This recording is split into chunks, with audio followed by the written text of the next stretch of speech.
नमस्कार सभी को। सर्वज्ञशाला के इस ऑनलाइन प्लेटफॉर्म पर मैं अमित आप सभी का बहुत बहुत स्वागत एवं अभिनंदन करता हूं।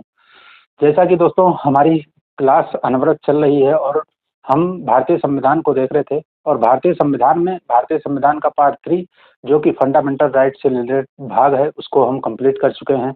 कुछ थोड़ी सी बात है उसमें मैं बताना चाहूँगा, उसको भी देखेंगे और उसके बाद आज हम स्टार्ट करेंगे भारतीय संविधान का पार्ट 4।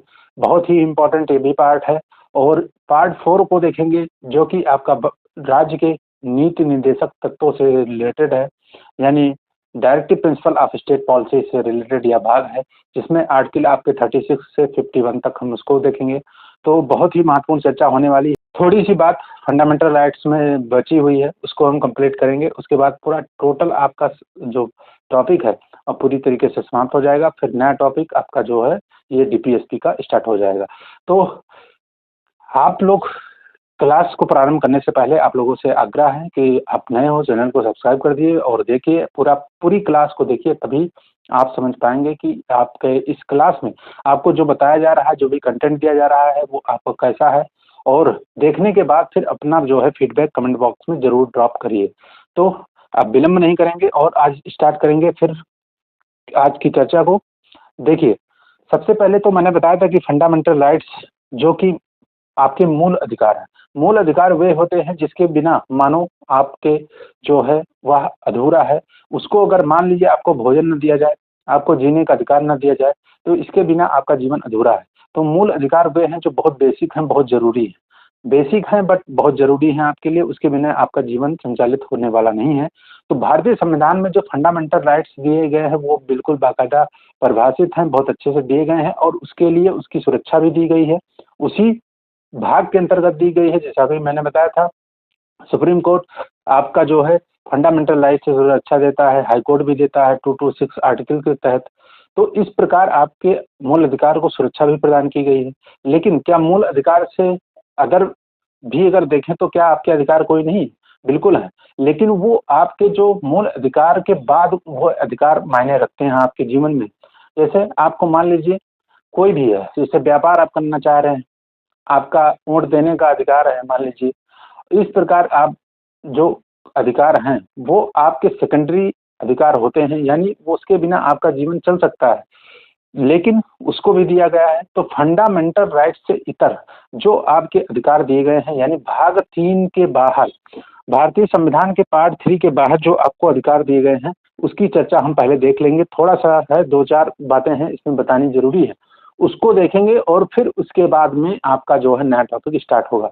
तो आप पहले देखिए पार्ट 3 के बाहर जो अधिकार हैं आपके, इसको फंडामेंटल राइट्स नहीं बोलेंगे। इसको आपका ये राइट्स तो है लेकिन ये फंडामेंटल नहीं है, या संवैधानिक अधिकार बोल सकते हैं, या लीगल राइट्स यानी विधिक अधिकार बोल सकते हैं, या गैर मूल अधिकार यानी नॉन फंडामेंटल राइट्स भी बोल सकते हैं इसको। तो इस प्रकार आपके अधिकार कौन कौन से हैं? तो पहला है आपका भाग 3। भाग 3 में आपको ध्यान रखना है आर्टिकल 265 यानी 265 अनुच्छेद के तहत आपको प्रावधान किया गया है कि विधि के प्राधिकार के बिना किसी कर को अधिरोपित या संग्रहित न किया जाना। यानी आपके ऊपर कोई भी बिना कोई विधि के अंतर्गत रहते हुए भी कोई कर लगाया जाता है, आपके ऊपर आरोपित किया जाता है, आपसे वसूला जाता है। इसके इतर आपसे कोई भी कर कोई जबरदस्ती नहीं लगा सकता। जैसे मान लीजिए कोई भी आपके ऊपर कोई कर बिना विधि के यानी बिना नियम कानून के आपके ऊपर कोई कर संग्रहित आपके ऊपर अधिरोपित नहीं किया जा सकता और आपसे वसूला यानी संग्रहित ही नहीं किया जा सकता। तो भाग 12 भारतीय संविधान के भाग 12 के अनुच्छेद 265 में यह बात है कि विधि के प्राधिकार के बिना किसी कर को अधिरोपित या संग्रहित न किया जाना, यह आपके अधिकार है। उसके बाद भाग 13 में देखें तो भाग 13 जो कि बाद में जुड़ा था, आपको पता है संपत्ति का जो अधिकार पहले फंडामेंटल राइट्स होता था वो बाद में लीगल राइट बना। तो लीगल राइट कैसे है? अनुच्छेद 300 ए में बात लिखी हुई है कि विधि के प्राधिकार के बिना व्यक्तियों को संपत्ति से वंचित ना किया जाना। संपत्ति का अधिकार जो कि आपका पहले फंडामेंटल राइट हुआ करता था, लेकिन बाद में इसको बाद में अनुच्छेद 300 ए के तहत यह आपका लीगल राइट यानी विधिक अधिकार बनाया गया और कहा गया, उसमें लिखा गया है कि विधि के प्राधिकार के बिना किसी व्यक्ति को जो है संपत्ति से वंचित नहीं किया जा सकता, तो यह बात आपको ध्यान रखनी है। तो यह भी आपका अधिकार है, लेकिन फंडामेंटल नहीं है, यह आपका लीगल राइट है, तो यह ध्यान रखना है आपको। फिर भाग 13 में ही अनुच्छेद 301 है, जिसमें लिखा है कि भारत के राज्य क्षेत्र में सर्वत्र आपको व्यापार, वाणिज्य और समागम आबाद होगा। यानी यह भी आपका अधिकार है कि भारत के राज्य क्षेत्र में सर्वत्र व्यापार करना, वाणिज्य और समागम का आपका यह अधिकार है और आबाद अधिकार है। युक्त युक्त प्रतिबंधन तो हर अधिकार पे लगते हैं। फंडामेंटल राइट्स में मैंने बताया था किस कंडीशन में आपके फंडामेंटल राइट्स का हनन किया जा सकता है, यानी उसको सीमित किया जा सकता है, उस पर रोक लगाई जा सकती है। तो हर पे जो है आपका केस टर्म एंड कंडीशन है, तो ऐसे ही इस पे भी है, लेकिन इसमें आपको दिया गया है कि यह आपका अधिकार है। फंडामेंटल राइट्स नहीं बल्कि लीगल राइट्स है कि आपके भारत के राज्य क्षेत्र में आप अबाध रूप से घूम सकते हैं, सर्वत्र व्यापार कर सकते हैं, वाणिज्य कर सकते हैं और समागम कर सकते हैं। तो इस तरीके का अधिकार भी है आपका भाग 13 में अनुच्छेद 301 में। फिर उसके बाद भाग 15 के अधीन, जो कि अनुच्छेद 326 में लिखा है कि लोकसभा और राज्य विधानसभाओं के लिए निर्वाचन वयस्क मताधिकार के आधार पर होंगे। यानी आपका मत देने का अधिकार, मोटी मोटी बात समझिए, आपका मत देने का अधिकार जो है आर्टिकल 326 में है। यह बात लिखी गई है कि लोकसभा हो, राज्य की विधानसभाएं हों, उसमें आप जो निर्वाचन होगा वह वयस्क मताधिकार के आधार पर होगा। यानी वयस्क आपको पता है 18 वर्ष के बाद जब आप पूरी कर लेते हैं तो आप मत देने के आपका जो अधिकार बन जाता है। तो मत देने का अधिकार यह भी आपका विधिक अधिकार है, तो आपका भाग 15 के अंतर्गत है। तो इस प्रकार 4-5 ये अधिकार भी आपको याद रखने हैं जो भाग 3 से बाहर हैं। भाग 3 से बाहर यानी फंडामेंटल राइट्स से बाहर हैं। आपके अधिकार तो हैं लेकिन मूल अधिकार नहीं है, बल्कि ये अतिरिक्त आपके अलग अधिकार है। तो भाग 12 में अधिकार है आपका, भाग 13 में है, और भाग 13 में 2 अधिकार 301 के तहत और 301 के तहत, यानी 300 ए एंड 301, इसमें ध्यान रखना है। फिर भाग 15 में आर्टिकल 326, जब निर्वाचन पढ़ेंगे तो भाग 15 में निर्वाचन की बातें हैं सारी, उसको देखेंगे। तो उसी के अंतर्गत है यह आपका, यह बात है कि लोकसभा और राज्य की जितनी भी विधानसभाएं हैं उसमें जो निर्वाचन होगा वह वयस्क मताधिकार के आधार पर होगा। अब आप सोचिए, यहाँ पे लोकसभा और सिर्फ राज्य विधानसभाओं की बात है, इसका मतलब जो आपका लोकल बॉडीज है, तो चाहे पंचायत हो चाहे नगर पंचायत हो, तो उसमें आपका उसके अंतर्गत वो अलग भाग हो जाता है, अलग अनुसूचियां हैं उसके लिए। तो उसमें दिया गया है, यहाँ पे सिर्फ राज्य विधानसभाओं की बात है और लोकसभा की बात है। तो यह बात आपको ध्यान रखनी है। तो आपके ये 4 अधिकार भी आपको याद रखने हैं। अब इस तरीके से आपका यह जो फंडामेंटल राइट्स का था वह पूरी तरीके से कंप्लीट हो चुका है। जैसा कि ये थोड़ी सी बातें थी, मैं सोचा ये भी बता दूं, अदरवाइज ये ना हो कि आपको थोड़ा सा भी कंफ्यूजन हो। तो ये भी आपके अधिकार हैं लेकिन फंडामेंटल अधिकार नहीं है, भाग 3 से बाहर है। तो आप अच्छे से समझ चुके होंगे। पिछली क्लासेस को अगर आपने नहीं देखा है तो उसको जरूर देखिए। फंडामेंटल राइट्स पे हमारी 10 से 12 क्लासेस सिर्फ फंडामेंटल राइट्स पे हुई हैं, उसको आप देखिए, 10, 12, 13 जो भी हुई हो, एक अंदाजा बता रहा हूँ अप्रॉक्स। तो अप्रॉक्स में 10-12 क्लासेस हुई हैं, उसको आप डिटेल में, बहुत डिटेल में हुई है, उसको आप देखिए। और उसके बाद फिर ये अगला टॉपिक आप जरूर देखिएगा। तो अब हम स्टार्ट करेंगे आपका भारतीय संविधान का भाग 4। भारतीय संविधान का भाग 4। भाग 4 में क्या बात है? यह बात है कि भाग 4 भी आप एक तरीके से आप समझ सकते हैं आपके अधिकार ही हैं एक प्रकार के, लेकिन यह आपके जीवन की गुणवत्ता में सुधार के लिए है। और फंडामेंटल राइट्स, ये सारी बातें मैं बता चुका हूँ कि जो मूल अधिकार होते हैं, मूल अधिकार और अधिकार, मानव अधिकार, इसमें क्या अंतर होता है मैंने बताया था। तो मूल अधिकार आपके जीवन को संचालित करने वाले जो आवश्यक बेसिक चीजें हैं उसके लिए है, और जो मानव अधिकार होते हैं उसमें बहुत सारी चीजें आ जाती हैं। तो आप इसको ध्यान रखना है। तो पार्ट 4 जो है आपका, एक प्रकार से ये भी अधिकार तरीके से ही है, लेकिन यह आपका जैसे खाने के बाद आप जो है, खाना आपके लिए बहुत ही नेसेसरी चीज है, लेकिन खाने के बाद आपको आइसक्रीम मिल जाए, गुलाब जामुन मिल जाए बढ़िया बेहतरीन, तो क्या मजा आनंद नहीं आ जाएगा? बिल्कुल आनंद आ जाएगा। तो यह आनंद देने, यानी आपके जीवन की गुणवत्ता में सुधार करने के लिए यह डीपीएसपी है। और जबकि फंडामेंटल राइट जो है वह बिल्कुल बेसिक चीजें हैं, जैसे भोजन आपकी बेसिक चीजें हैं, आप भोजन के बिना आपका जीवन नहीं चल सकता। तो लेकिन भोजन के बाद अगर आपको गुलाब जामुन दे दिया जाए, आइसक्रीम दे दिया जाए, तो एक तरीके से आप के जीवन की गुणवत्ता में एक थोड़ा-सा बढ़ाव हो जाता है, बढ़ावा मिल जाता है। तो उसी प्रकार का डीपीएसपी है। डीपीएसपी आपके जीवन की गुणवत्ता में सुधार करने के लिए यह प्रिंसिपल बनाए गए हैं। तो यह भाग 4 में है। पहली बात यहाँ पे लिख रहा हूँ, भाग 4 में है और आर्टिकल जो है आपका 36 से लेके 51 तक, 51 तक।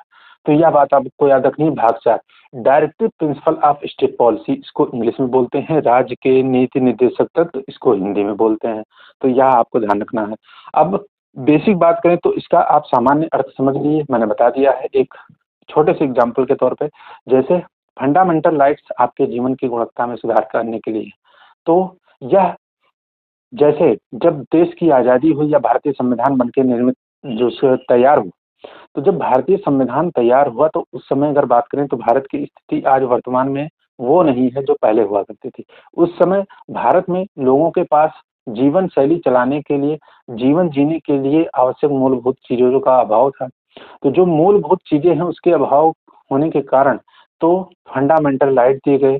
फंडामेंटल राइट आपको तुरंत प्रदान किए जाने वाले थे, जबकि जो ऐसे राइट भी कुछ ऐसे थोड़े प्रावधान भी जो आपकी जीवन की गुणवत्ता में सुधार करने के लिए आवश्यक हैं, फिलहाल उस समय तत्कालीन परिस्थिति में आवश्यक नहीं थे। या अभी मान लीजिए कोई बच्चा बड़ा होता है, पढ़ता लिखता है, तो उसके जीवन में वह ज़रूरी नहीं होते, लेकिन हो सकता है बाद में उसके लिए ज़रूरी हो। जैसे अभी देखेंगे जब आर्टिकल्स पढ़ेंगे तो उसमें बातें होंगी। तो जो बेसिक चीज़ें थी उस समय तत्कालीन जो आवश्यक चीज़ें थी, तुरंत आवश्यक थी, उसको प्रदान किया गया। तो भारत देश की स्थिति वो वह थी नहीं कि वो आपको जो है एक आपको एक्स्ट्रा सप्लीमेंट नहीं प्रदान करने वाली स्थिति थी। तो इसलिए डीपीएसपी में वो सारी बातें रखी गई कि जो बाद में देने की बात कही गई। यानी वो बाद में जब भारत की स्थिति अगर ऐसा होगा जैसे वर्तमान में आज भारत देश बहुत बाहरी देशों का जो है सपोर्ट कर रहा है, साथ-साथ में इंडियन जो लोग हैं, भारत के लोग हैं, उनको भी आवश्यक चीज़ें, बहुत सारी चीज़ें प्रदान कर रही है सरकार, तो वो अलग चीज़ें हो गई। आज की परिस्थिति भारत की अलग है। आज भारत आर्थिक रूप से बहुत तेज़ी से बढ़ता हुआ देश है। आज भारत के पास एक्सेस मनी भी कह सकते हैं, एक्सेस मनी भी है। भारत देश जो बाहरी देश हैं, विदेशी देशों को जो है विदेशी राज्यों को सपोर्ट भी कर रहा है। तमाम एड सहायता के रूप में भी प्रदान कर रहा है। लेकिन उस समय ऐसी स्थिति नहीं थी। तो जो तत्कालीन स्थिति थी यानी तुरंत जो प्रदान करने वाली चीज़ें हैं, तुरंत लेकिन आवश्यक भी, तुरंत और आवश्यक प्रदान करने वाली चीज़ें फंडामेंटल राइट्स थी, लेकिन जो बाद के लिए रखा गया वो है डीपीएसपी। डीपीएसपी यानी राज्य के नीति निर्देशक तत्व ऐसे बनाए जाएँगे जो जीवन में नागरिकों के जीवन में गुणवत्ता लाएँ। बहुत ज़रूरी तो नहीं थे उस समय, लेकिन बाद में उनको दिया जाए ताकि उनके जीवन शैली में गुणवत्ता में सुधार आए। तो यह बातें हैं। जैसे मान लीजिए आय की असमानता करना, उस समय आय की असमानता की बात हो ही नहीं सकती थी, क्योंकि उस समय असमानता बहुत ज़्यादा थी, बहुत ज़्यादा असमानता थी। भारत देश खुद ही गरीब हो चुका था अंग्रेज़ों की गुलामी के बाद। तो ये सारी बातें हैं। तो आपको ध्यान रखना है डीपीएसपी भी एक तरीके का राइट ही है, लेकिन यह जो है बाद में यह सरकार की मंशा के आधार पर सरकार के ऊपर निर्भर कर दिया गया, छोड़ दिया गया। तो आपको यह बात रखनी है। अब एक बात आती है फंडामेंटल राइट और डीपीएसपी में अंतर भी है। अंतर क्या-क्या है? जैसे फंडामेंटल राइट्स होते हैं जो, वो होते हैं वाद योग, यानी आवश्यक है और वाद योग है। यानी अगर इन पर आपका हनन हो रहा है, तो आप सुप्रीम कोर्ट या हाई कोर्ट जा सकते हैं। इस पे भी हाई कोर्ट जा सकते हैं, ऐसा नहीं, मनाही नहीं है, मनाही नहीं है, ऐसा नहीं है। बहुत लोग कहते हैं कि डीपीएसपी के हनन होने पर आप सुप्रीम कोर्ट और हाई कोर्ट नहीं जा सकते। क्यों नहीं जा सकते भाई? सुप्रीम कोर्ट भारत देश का, जो भारत का संविधान है, उसको परिभाषित करता है, उसकी रक्षा करता है। तो अगर डीपीएसपी का हनन हो रहा है तो आप सुप्रीम कोर्ट क्यों नहीं जा सकते? बिल्कुल जा सकते हैं। लेकिन बात ध्यान रखना है, अंतर ये है कि वाद योग है। यानी जब फंडामेंटल राइट्स का हनन होगा तो आपका जो सुप्रीम कोर्ट या हाई कोर्ट है, वह रिट जारी करेगा, यानी वह सुरक्षा प्रदान करता है, लेकिन इसमें रिट जारी नहीं कर सकता। तो रिट तो नहीं जारी कर सकता, लेकिन क्या आप सुप्रीम कोर्ट, हाई कोर्ट नहीं जा सकते? बिल्कुल जा सकते हैं। तो बहुत सारे लोग पढ़ते हैं कि जो डीपीएसपी है, उसमें क्या डीपीएसपी में आप कोर्ट नहीं जा सकते और फंडामेंटल राइट्स में आप कोर्ट जा सकते हैं। अरे कोर्ट किस लिए है भाई? कोर्ट का काम ही है भारतीय संविधान की रक्षा करना और संविधान को परिभाषित करना। आर्टिकल 1 से 395 तक आपका जो भी आर्टिकल है उसकी सुरक्षा, उसको परिभाषित करना, उसकी रक्षा करना, ये हाई कोर्ट सुप्रीम कोर्ट का काम है। तो आपका डीपीएसपी का हनन हो रहा है तो क्यों नहीं जाएंगे? बिल्कुल जा सकते हैं, लेकिन आपके डीपीएसपी के हनन होने पर supreme court, high court writ जारी नहीं कर सकता, यानी वह वाद योग नहीं है, न्यायालय द्वारा परिवर्तनीय नहीं है। बस यही अंतर है कि रिट नहीं जारी कर सकता, यहाँ पे रिट नहीं जारी कर सकता और यहाँ पे रिट जारी करेगा। रिट जारी करने का मतलब होगा वाद योग है, वाद योग है और न्यायालय द्वारा उसको लागू करवाया जाएगा, न्यायालय द्वारा परिवर्तनीय होगा, परिवर्तनीय होगा। तो ध्यान रखिएगा, जबकि डीपीएसपी परिवर्तनीय नहीं होता है। बस यही अंतर है, बाकी आप हाई कोर्ट जाइए, सुप्रीम कोर्ट जाइए, कोई रोका थोड़ी ना है। हाई कोर्ट सुप्रीम कोर्ट का काम ही है कि आपके जो अधिकार है उसकी रक्षा करे, भारतीय संविधान की रक्षा करे, भारतीय संविधान को परिभाषित करे। ये सारी बातें हाई कोर्ट सुप्रीम कोर्ट का काम ही है भाई करना। तो डीपीएसपी फंडामेंटल राइट में आप अंतर थोड़ा सा समझ चुके होंगे। वाद योग होता है फंडामेंटल राइट, जबकि जो डीपीएसपी है वह अवाद योग है। तो अब डीपीएसपी के बात करें अगर, तो इसको कहाँ से लिया गया? भारतीय संविधान में डीपीएसपी कहाँ से प्रभावित है? तो बात करें तो हम लोग पढ़ते हैं सामान्यता कहाँ से? आयरलैंड से, आयरलैंड से पढ़ते हैं। लेकिन आपको ध्यान रखना है डीपीएसपी जो 1935 का भारत सरकार अधिनियम, भारत सरकार अधिनियम, भारत सरकार अधिनियम जो है 1935 का, उसमें भी डीपीएसपी की बात थी, डीपीएसपी की बात थी। तो भारत शासन अधिनियम, बोलिए सरकार अधिनियम, शासन अधिनियम, भारत शासन अधिनियम 1935 में भी डीपीएसपी की बात थी, लेकिन वहाँ पे राज्य के नीति निर्देशक तत्व के रूप में वहाँ पे उसका उल्लेख नहीं था, बल्कि किस रूप में था? किस रूप में था? कोई बता सकता है क्या? उसमें लिखा हुआ था 1935 का जो जैसा भारत शासन अधिनियम है उसके अंतर्गत लिखा हुआ था, लिखा हुआ था instrument, instrument of the instruction, instruction, instructions, instrument of the instruction, यानी बोलेंगे क्या? निर्देशों के उपकरण, निर्देशों के उपकरण, इस रूप में वहाँ पर उल्लेख था 1935 के जो भारत शासन अधिनियम है। तो निर्देशों का उपकरण वहाँ पे लिखा हुआ था। तब अब हम क्या पढ़ेंगे कि डीपीएसपी जो है कहाँ से लिया गया? आयरलैंड से लिया गया या 1935 के अधिनियम से लिया गया? अब इसका जवाब कौन देगा? इसका जवाब कोई दे सकता है क्या? हर कोई पढ़ता है आयरलैंड से लिया गया है, लेकिन मैं बता रहा हूँ 1935 भारत शासन अधिनियम, यह ऐसा अधिनियम है जिसमें जो भारत का संविधान है वर्तमान में, उसका 60% भाग इसी अधिनियम से प्रेरित है। भारत का जो संविधान है वह 1935 के भारत शासन अधिनियम से लगभग 60% जो भाग है वो इसी अधिनियम से लिया गया। तो अब आप क्या कहेंगे कि ये जो डीपीएसपी है आयरलैंड से था कि भारत शासन अधिनियम से था? तो आपको ध्यान रखना है आयरलैंड ही देश है, आयरलैंड ही मानेंगे उसको। आयरलैंड से ही इसमें 1935 के अधिनियम में भी आयरलैंड से ही प्रेरित था। तो 1935 का अधिनियम बाद में है, आयरलैंड तो बहुत पहले से, तो आयरलैंड से ही प्रभावित था और 1935 के अधिनियम में इंस्ट्रूमेंट ऑफ द इंस्ट्रक्शंस के रूप में इसका उल्लेख मिलता है। और आयरलैंड अगर बात करें, आयरलैंड के संविधान में कहाँ से प्रेरित था? तो आयरलैंड में स्पेन से प्रेरित था, ये भी ध्यान रख सकते हैं। आयरलैंड में स्पेन से प्रेरित था और भारत के भारत शासन अधिनियम 1935 में आयरलैंड से प्रेरित था। तो यह आपको ध्यान रखना है। कुल मिला के भारतीय संविधान में अगर बात करें राज्य के नीति निर्देशक तत्व कहाँ से प्रेरित हैं या प्रभावित हैं, तो आपको अच्छे से याद रखना है आयरलैंड से। और एक बात ये भी ध्यान रखनी है कि यह जो है आपका जो 1935 का अधिनियम है, भारत शासन अधिनियम 1935 का, उसमें भी यह बात लिखी थी। तो आपको ध्यान रखना है। अब इसके बाद अगर बात करें तो डीपीएसपी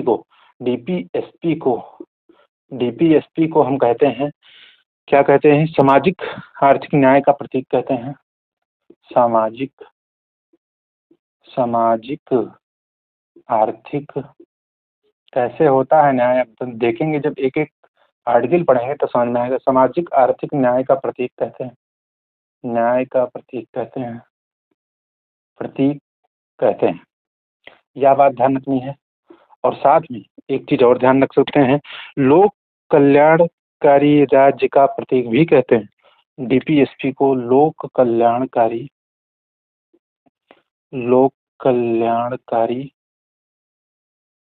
राज्य का प्रतीक भी कहते हैं। अगर कोई राज्य, यहाँ पे राज्य अभी बताएंगे क्या होता है राज्य, लोक कल्याणकारी राज्य का प्रतीक भी कहते हैं। तो कोई राज्य अगर डीपीएसपी को लागू करता है तो वह लोक कल्याणकारी यानी वेलफेयर स्टेट के रूप में जाना जाएगा। तो डीपीएसपी के अंतर्गत जो प्रावधान है अगर उसको लागू होते हैं तो वह लोगों का कल्याण होता है और उस राज्य को लोक कल्याणकारी राज्य के रूप में हम जानते हैं। तो वेलफेयर स्टेट बोलेंगे उसको, तो लोक कल्याणकारी राज्य का प्रतीक भी बोलते हैं डीपीएसपी को। ये दो बातें आपको ध्यान रखनी है। उसके बाद मैंने बता दिया आयरलैंड के संविधान में यह स्पेन से प्रेरित था। और अब कुछ इसमें ऐसी बात भी है जो आपको कथन है, कथन हालांकि मैं करवाऊंगा लास्ट में कथन, इसमें कम से कम 30 कथन डीपीएसपी के अंतर्गत आपको 30 कथन हैं, स्टेटमेंट हैं, वो अलग अलग विद्वानों के, अलग अलग लोगों के। तो उसको याद रखना है, मैं बताऊंगा लास्ट में। फिलहाल एक दो कथन आप याद रख सकते हैं, जैसे अम्बेडकर ने, डॉक्टर अम्बेडकर ने, चर्चा में है अम्बेडकर, तो इसलिए मैं यहाँ उनके बारे में बता दे रहा हूँ। अम्बेडकर ने डीपीएसपी को विशेषता वाला बताया है, डीपीएसपी को विशेषता वाला बताया है, विशेषता वाला।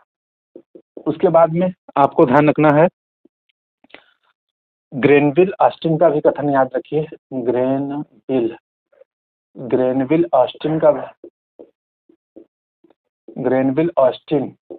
ऑस्टिन का कथन भी याद रखिए। इन्होंने क्या कहा है कि डीपीएसपी संविधान की मूल आत्मा है। डीपीएसपी संविधान की क्या है? मूल आत्मा है, ध्यान रखना, ठीक है। उसके बाद एक कथन और याद रखिए केटी शाह का, केटी शाह। इन्होंने कहा डीपीएसपी को कि यह एक ऐसा चेक है जिसका भुगतान बैंक की इच्छा पर है।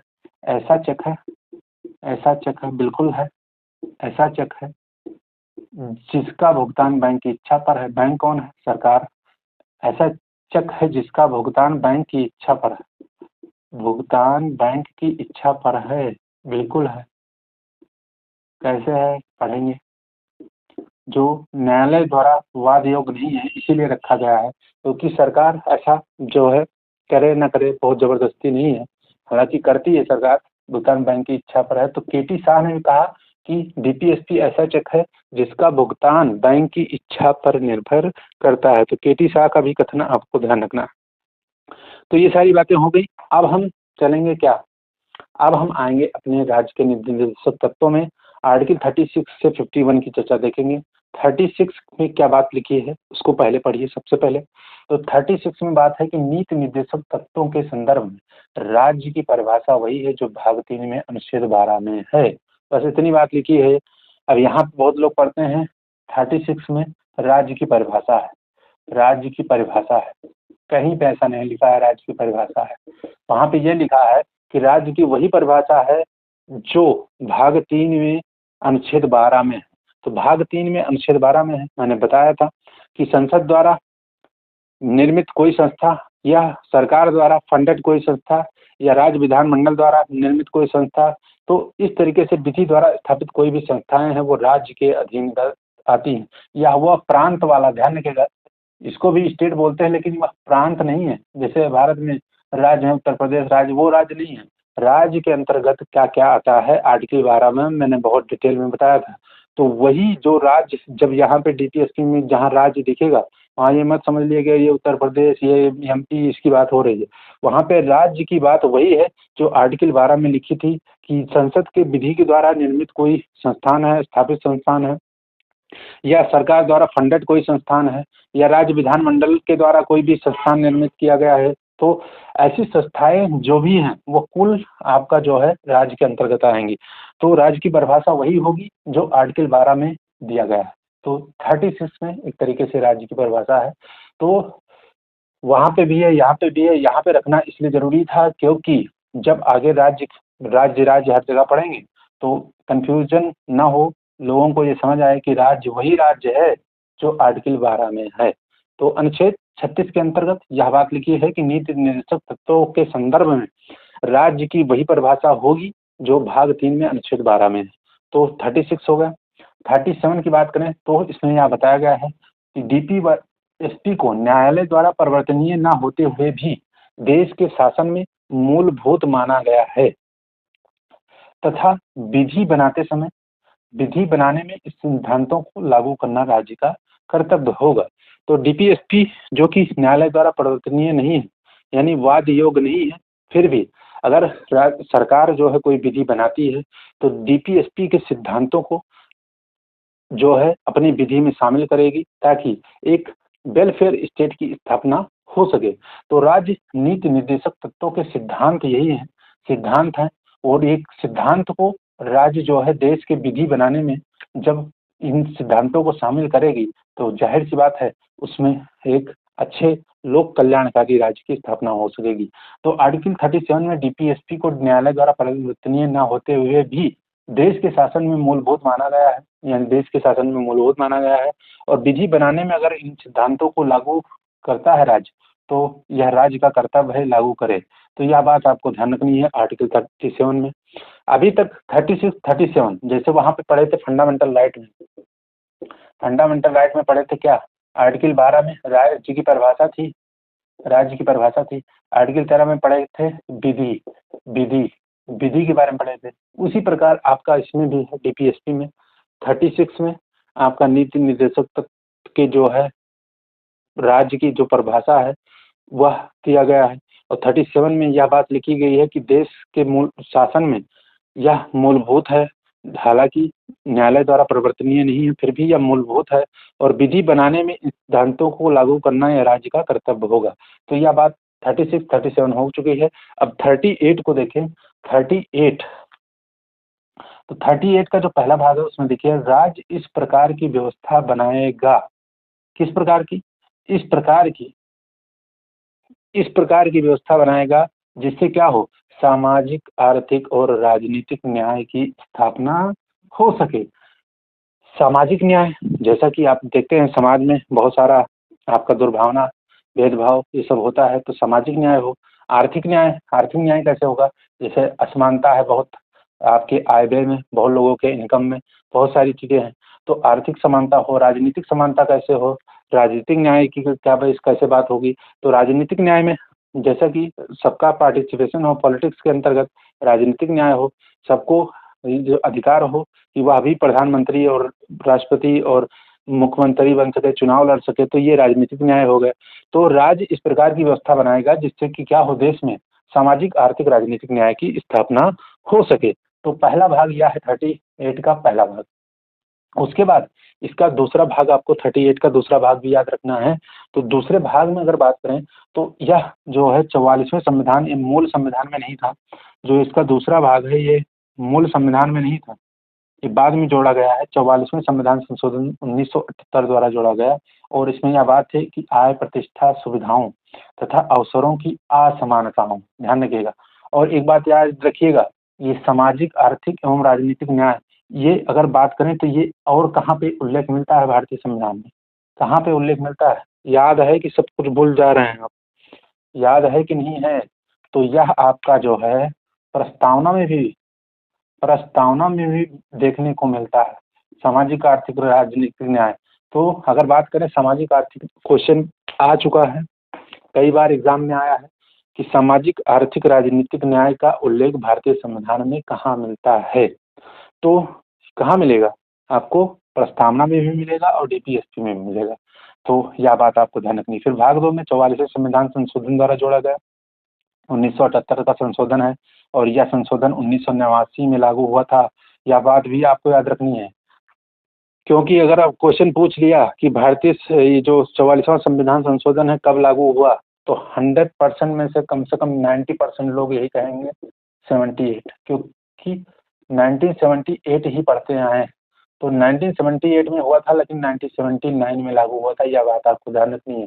अभी तक क्वेश्चन नहीं पूछा गया है लेकिन पूछा जा सकता है, तो इसलिए मैं बता दे रहा हूँ। 78 में हुआ था, 79 में लागू हुआ। इसमें बात थी कि आय, प्रतिष्ठा, सुविधाओं तथा अवसर की असमानताओं को समाप्त करने का प्रयास किया जाएगा। तो ये 38 का आर्टिकल, ये बात ध्यान रखनी है। अब जैसे मैं आपसे एक क्वेश्चन पूछ लूँ, आप क्या बता सकते हैं क्वेश्चन? बहुत सी बेसिक चीजें हैं ये सब, आपको याद रखनी है, भूलना नहीं है। जैसे मैं क्वेश्चन लिख रहा हूँ कि किस अनुच्छेद में अनुच्छेद में राज्य की परिभाषा का उल्लेख है, परिभाषा का उल्लेख है। पहला ऑप्शन देखिए, आर्टिकल 12। दूसरा ऑप्शन आर्टिकल 13। तीसरा ऑप्शन आर्टिकल 36।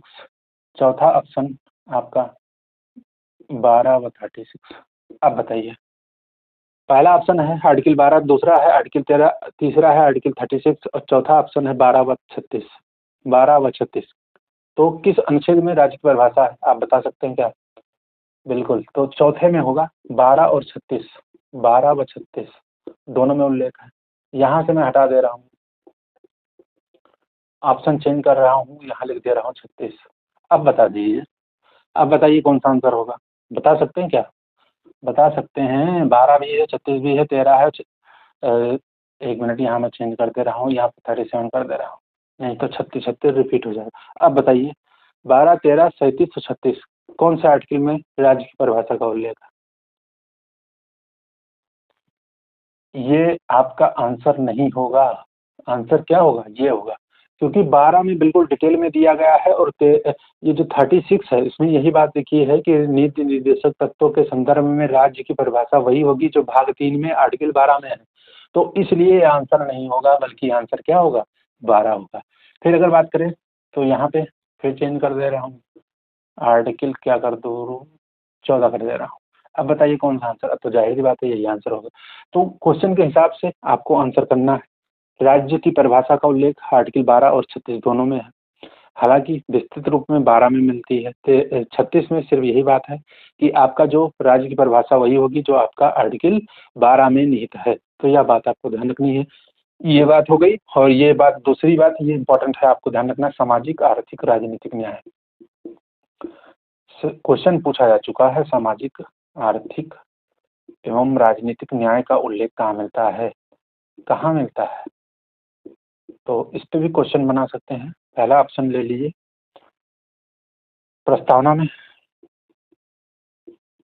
दूसरा ऑप्शन डीपीएसपी। तीसरा ऑप्शन फंडामेंटल राइट। चौथा ऑप्शन है आपका क्या? प्रस्तावना व डीपीएसपी दोनों। तो कहाँ पे है? बता चुका हूँ, तो आपका ध्यान रखना है, प्रस्तावना और डीपीएसपी दोनों में उल्लेख मिलता है। तो यह बात आपको ध्यान रखनी, सामाजिक, आर्थिक एवं राजनीतिक न्याय की बात डीपीएसपी में भी है और प्रस्तावना में भी। तो इस तरीके से आपका आप ये 3 आर्टिकल यहीं तक रखेंगे।